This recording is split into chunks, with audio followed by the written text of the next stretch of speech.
dari kelompok 3. Saya Rianti Ramirafa. Saya Rizky. Saya Muhammad Fakri Fauzan. Saya Dea Putri. Saya Dea Lia. Selamat menyaksikan pameran dari Kasia dari kelompok 3. Assalamualaikum warahmatullahi wabarakatuh. Waalaikumsalam warahmatullahi wabarakatuh. Kami dari kelompok 3 akan mempresentasikan perangkat pembelajaran yang kami gunakan pada PPLC dengan anggota kelompoknya Delta Aida Putri, Iim Hikmawati, Muhammad Fajri Nur Fauzan, Peggy Amelia, dan Rian Hayati. Materi pertama akan dijelaskan oleh Delta Aida Putri. Ya, di sini ada model dan metode pembelajaran. Di sini mengambilnya dengan model Games Turnamen. Pada kelas 4, materinya adalah pembelajaran matematika. Mengapa menggunakan model Tactics Games Turnamen atau TGT? Karena anak-anak di SDK 319 itu aktif dalam belajar dan juga belajar bersama dengan kelompoknya. Pada saat observasi, kami menemukan bahwa guru-guru yang mengajar di SD tersebut menggunakan belajar kelompoknya itu masih dengan metode belajar memberikan tugas dan juga menghasilkan hasil pekerjaan siswa, sehingga anak-anak itu cenderung mudah jenuh. Jadi siswa ide untuk menggunakan model TGT ini, karena dalam pembelajarannya anak-anak bisa berdiskusi bersama kelompoknya dan juga bisa bermain. Adapun sintaksi itu adalah yang pertama classification atau untuk menjelaskan materi, kemudian yang kedua itu adalah games, selain itu bisa bermain bersama kelompoknya dan turnamen. Itu adalah permainan kelompok. Yang terakhir itu adalah penghargaan bersama dengan kelompoknya. Lalu di sini ada metodenya, ada ceramah, tanya jawab, penjelasan dan juga pertanyaan. Materi selanjutnya yaitu media pembelajaran akan dijelaskan oleh Iim Hikmawati. Oke, media pembelajaran yang digunakan adalah menggunakan media pop-up book. Ini dilatar belakangi oleh observasi bahwa kelas 3 di SDK Tika itu memiliki gaya belajar visual. Jadi saya memilih menggunakan media pop-up book. Dan ini merupakan media visual yang menggunakan teknik konvensional maupun modern seperti gambar, teks, dan lain-lain untuk menciptakan efek 3 dimensi yang menarik. Dan media pop-up book juga ada kekurangan dan kelebihan. Yang pertama, mengajarkan keterampilan praktis. Yang kedua, cerita menjadi lebih menarik. Yang ketiga, membantu anak-anak memahami konsep. Kekurangannya adalah biaya yang tinggi. Yang kedua, dapat mudah rusak. Dan yang ketiga, membutuhkan waktu untuk membuatnya. Materi selanjutnya yaitu bahan ajar akan dijelaskan oleh Muhammad Fajri Nur Fauzan. Peserta didik kelas 5 di SDK 3 ini dapat mudah memahami siklus air dengan model visual.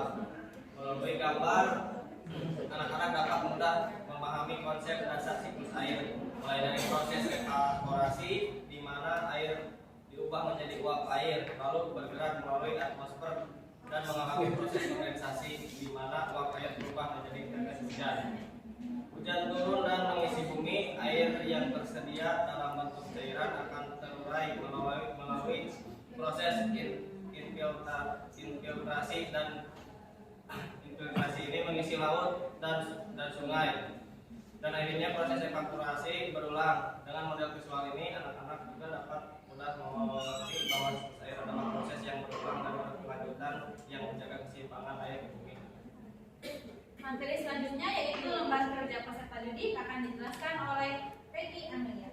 Ya, selanjutnya adalah bahan kerja peserta didik. Yang digunakan itu bahan kerja peserta didiknya berbasis kelompok. Nah, ini dilatar belakangi oleh observasi bahwa anak kelas 1 di SDK Tika itu menyukai pembelajaran yang dilakukan secara berkelompok. Nah, LKPD juga dibuat dengan disematkan gambar-gambaran yang menarik. Ini juga dilatar belakangi karena kelas 1 itu memiliki gaya belajar visual yang menyukai gambar-gambar yang Materi selanjutnya yaitu asesmen yang akan dijelaskan oleh saya sendiri. Ada penilaian sikap, pengetahuan, dan keterampilan. Pada kelas 5, materi jenis-jenis kegiatan ekonomi masyarakat Indonesia. Yang pertama ini penilaian sikap. Sikap yang dinilai yaitu sikap santun, percaya diri, dan tanggung jawab. Dengan aspek yang dinilai yaitu BT belum terlihat, MP mulai terlihat, MB mulai membudaya, dan SP sudah membudaya. Selanjutnya penilaian pengetahuan. Ada 5 soal. Soal yang pertama melengkapi tabel dengan sumber daya alam yang digunakan dan produk yang dihasilkan sesuai dengan usaha perekonomian masyarakat. Yang kedua, menganalisis usaha yang dilakukan dan sumber daya alam yang digunakan dari gambar-gambar yang disediakan. Yang ketiga, menjawab pertanyaan tentang usaha jasa.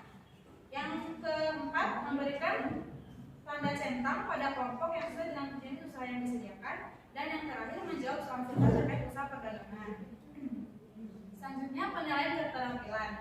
Penilaian keterampilan berkaitan dengan kemampuan peserta didik dalam menyajikan hasil analisis tentang jenis-jenis kegiatan ekonomi masyarakat Indonesia.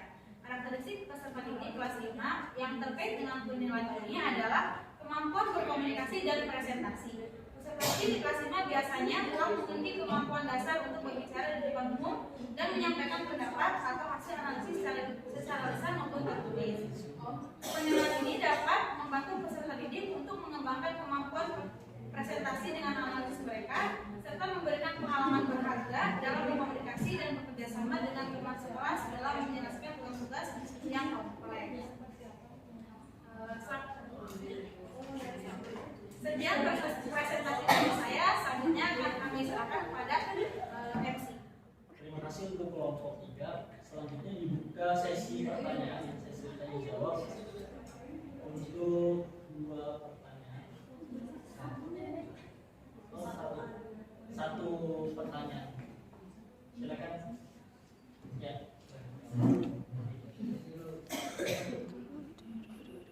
Izin memperkenalkan diri terlebih dahulu. Nama saya Rita Pratiwi dari kelompok 5. Izin bertanya, bagaimana kalian mengatasi kelas yang kurang kondusif pada saat